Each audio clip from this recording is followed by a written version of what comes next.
திரௌபதியின் பேருகில் ஜடாசுரனை காமவயப்படுத்தியது. அவளை அனுபவித்துவிடும் வெறியும் அதிகமாக்கியது. ஆனால் அதை காட்டிக்கொள்ளாமல் பாண்டவர்களுக்கு அவன் உதவிகள் செய்வது போல நடித்தான். காட்டில் விறகு வெட்டி எடுத்து வந்தான், கனிகள் பறித்து வந்தான், மலர்களில் மாலை கட்டி திரௌபதியிடம் தந்து விசுவாசி போல காட்டிக்கொண்டான். அவனை பாண்டவர்களுக்கும் பிடித்துவிட்டது. அந்த ஆசிரமத்தில் லோமச முனிவரும் இருந்தார். அவருக்கு ஜடாசுரன் சேவை செய்தான். மொத்தத்தில் திரௌபதியின் மீது ஏற்பட்ட மோகம் அவனை அனைவரிடமும் அடங்கி போய் நடிக்க செய்தது. அவன் நடிப்பை பாண்டவர்களோ மற்றுமுள்ள முனிவர்களோ துளியும் உணரவில்லை. ஒரு நாள் லோமசர் நித்திய கடமையாக நீராடி வரச் சென்றார். நீர்த்துறையிலேயே அமர்ந்து முன்னோர்களுக்கான தர்ப்பண காரியங்களை செய்ய இருப்பதாக கூறி சென்றார். அவர் சென்றபின் பீமனும் வனத்திற்குள் காய்கனி வகைகளை பறித்து வருவதற்காக கூறி புறப்பட்டான். மிகுந்த பனிக்காலமாக இருந்ததால் மலைப்பகுதி நீங்கி சமநிலத்துக்கு சென்றே இவைகளை கொண்டு வர வேண்டும் என்பதால் தான் திரும்பி வர நேரகாரம் ஆகலாம் என கூறி சென்றான். இவ்வேளை தருமன், நகுலன், சகாதேவன் ஆகியோரிடம் திரௌபதி மட்டும் இருந்தாள். ஜடாசுரனுக்கு தான் விருப்பம் நிறைவேறப் போகும் காலம் வந்துவிட்டதாக தோன்றியது. இதைவிட ஒரு நல்ல சந்தர்ப்பமும் கிடைக்காது என உணர்ந்தவன் ஒரு கட்டையால் தர்மன், நகுலன், சகாதேவன் ஆகிய மூவரும் அமர்ந்து தியானம் புரியும் வேளையில் அவர்கள் தலையில் அடித்து அவர்களை மயங்க செய்துவிட்டு திரௌபதியை தூக்கி கொண்டு தன் இருப்பிடம் நோக்கி ஓட முற்பட்டான். ஆனால் அவளை தீண்ட முற்பட்ட போது அவளிடம் இருந்து அனல் ஜுவாலை வீசியது. அவளை அவ்வளவு சுலபமாக தொட்டு தூக்க முடியாது. அவள் தீயில் தோன்றியவள் என்பதால் அவனுக்கு தெரியவில்லை. திரௌபதியோ, அடப்பாவி, நீ இவ்வளவு கொடியவனா? உன்னை நான் என் சகோதரன் போல் அல்லவா கருதியிருந்தேன் என சீறினான். ஜடாசுரன் காதில் வாங்காமல் ஒரு உக்தியை கையாளத் தொடங்கினான். தர்ம, நகுல, சகாதேவன் ஆகிய மூவரையும் தன் தோளில் வைத்தபடி அங்கிருந்து ஓடத் தொடங்கினான். திரௌபதி அவனை தொடர்ந்து ஓடினாள். நில், இது மகா பாவம். அவர்களை எங்கு கொண்டு செல்கிறாய்? அவர்கள் மயக்கம் தெளிந்தால் அவ்வளவுதான் என கூக்குரலிட்டு கொண்டே பின்னால் ஓடினாள். ஒரு கட்டத்தில் தோளில் கிடந்த அவர்களோடு திரும்பிய ஜடாசுரன் தன் கொடிய அசுர தோற்றத்தோடு திரௌபதியை பார்த்து, என் இச்சைக்கு இணங்குவதாக சொல், இவர்களை விட்டு விடுகிறேன், இல்லாவிட்டால் கொன்று குசித்து விடுவேன், எனக்கும் நரமாமிசம் என்றால் மிக பிடிக்கும் என்று சிரித்தான். இப்படி பேச வெட்கமாக இல்லையா? உனக்கு அழிவு காலம் நெருங்கிவிட்டது. உன்னை என் கணவர்களில் ஒருவரான பீமசேனரே வதம் செய்வார் என்றவள் அப்போதே பீமனை மனதிற்குள் தியானித்தாள். சமநிலத்து வனம் நோக்கி நடந்தபடி இருந்த பீமன் மனதுக்குள்ளும் சட்டென்று ஒரு சலனம். திரௌபதி அழைப்பது போல ஒரு உள்ளுணர்வு. அடுத்த நொடியே திரும்பி நடக்கத் தொடங்கினான். அவ்வேளை வானில் பறந்தபடி இருந்த பறவைகளிடம் கூட அதிக சலசலப்பு. பீமனுக்கும் எங்கோ பெரிய தவறு நடப்பதும் அதன் எதிரொலிதான் இந்த நிமித்தம், அதாவது இந்த சகுனம் என்பது புரிந்தது. அப்போது ஒரு தேவபட்சி விண்ணில் பறந்தபடியே, மகாபலசாலியே, தென்திசை நோக்கி செல், உன் சகோதரர்களும் உன் மனைவியும் ஆபத்தில் உள்ளனர் என கூறி சென்றது. பீமனும் தெற்கு நோக்கி ஓடத் தொடங்கினான். சிறிது நேரத்திலேயே ஜடாசுரன் தன் மயங்கி கிடக்கும் சகோதரர்களையும் திரௌபதி அவனோடு வாதிட்டிருப்பதையும் கண்டான். பீமனும் வந்துவிடவும் திரௌபதிக்கும் உயிர் வந்தது போல் இருந்தது. ஜடாசுரன் பீமனை எதிர்பார்க்கவில்லை. வந்துவிட்ட நிலையில் அவனோடு மோதாமலும் இருக்க முடியவில்லை. இவ்வேளை தர்ம, நகுல, சகாதேவனும் மயங்கி நீங்கி கண்விழித்தனர். பீமனும் ஜடாசுரனும் யானையும் மோதிக்கொள்வது போல மோதி யுத்தம் செய்ய தொடங்கினர். முடிவில் பீமனே வென்றான். ஜடாசுரனை தலைக்கு மேல் தூக்கி வீசி எறிந்ததோடு அவன் கை கால்களையும் பிரித்து திசைக்கு ஒன்றாக வீசினான். நடந்து முடிந்த அந்த நிகழ்வு தர்மனை சங்கடத்தில் ஆழ்த்திவிட்டது. ஐவரும் ஆசிரமத்திற்கு திரும்பினர். லோமச முனிவரும் திதி தர்ப்பண காரியங்கள் முடித்து விட்டு திரும்பியிருந்தார். பிராமண வேடத்தில் ஜடாசுரன் நடமாடி பின் அவன் கொல்லப்பட்டதை அறிந்து வருந்தினார்.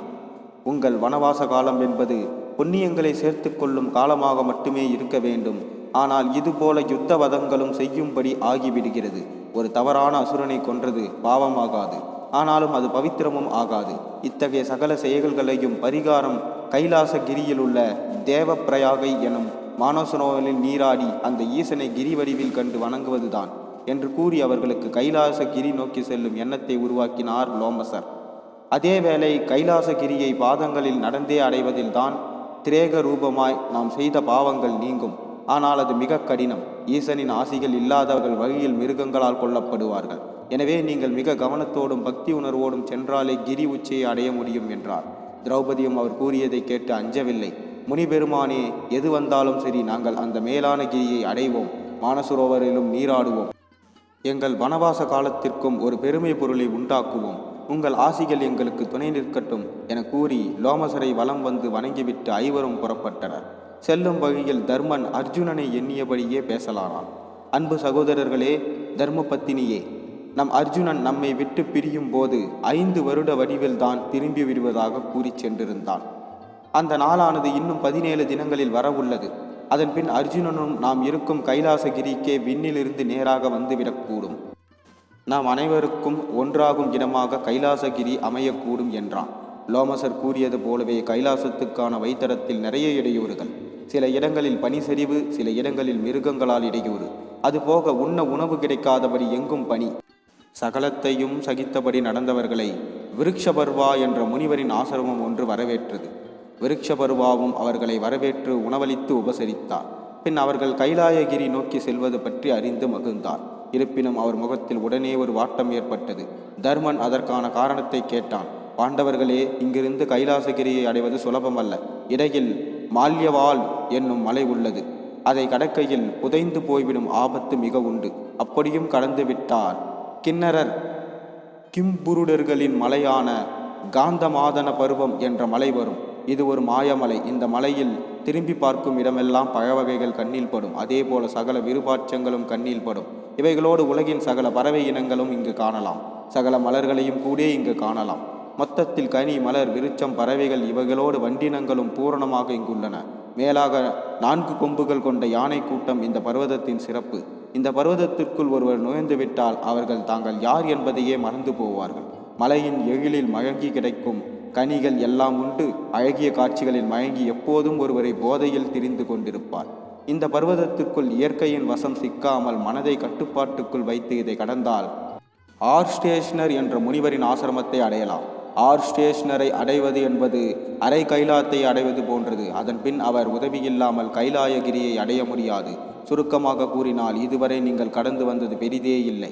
இந்த கந்தமாதன பருவத்தை கடந்து ஆர்ஸ்டேஷனரை காண்பதே பெரிது என்று முடித்தார். விருக்ஷபர்வா. பீமனோ தர்மனோ அதை கேட்டு கலங்கவில்லை. மகரிஷி, தாங்கள் சொல்ல சொல்ல எங்கள் ஆர்வம் அதிகரிக்கிறது. இந்த பூமண்டலம் தான் எத்தனை விந்தையானது. ஒரு புறம் பாலை, இன்னொரு புறம் பனிப்பொயில், நடுவில் சகல வகை தாவரங்களுக்குமான கந்தகமான பர்வதம். இந்த பர்வதத்தை நாங்கள் நிச்சயம் மயக்கமின்றி கடப்போம். தாங்கள் கூறியபடி ஆர்ஸ்டேஷனரையும் சந்திப்போம் என்றான். விருஷபர்வா அதை கேட்டு மகிழ்ந்தவராக, ஆர்ஸ்டேஷனரால் கூட காணப்படியாத குபேரனின் வாசப்பகுதியும் அங்கேதான் உள்ளது. அதை இப்போது அவன் சகோதரன் மணிமான் என்பவன் தான் கட்டுப்பாட்டில் வைத்துள்ளான் என்று கூறி முடித்தார். இந்த கதையிலிருந்து நாம் தெரிந்து கொண்டது என்னவென்றால், பெண்களுக்கு ஒருவன் பாவம் இழைத்தால் கடைசியில் அவன் மண்ணோடு மண்ணாக தான் போவான் என்பது இந்த கதையின் மூலமாக தெரிந்தது. மேலும் நாம் ஒரு செயலை செய்யும் முன் 1000 முறை யோசித்து செய்ய வேண்டும். செய்த பிறகு வருந்தி ஒரு பிரயோஜனமும் இல்லை. நீங்கள் இந்த கதை பிடித்திருந்தால் மறக்காமல் லைக் பண்ணுங்கள், சப்ஸ்கிரைப் பண்ணுங்கள். மேலும் அடுத்த கதையில் உங்களை நாளை சந்திக்கின்றேன். நன்றி, வணக்கம்.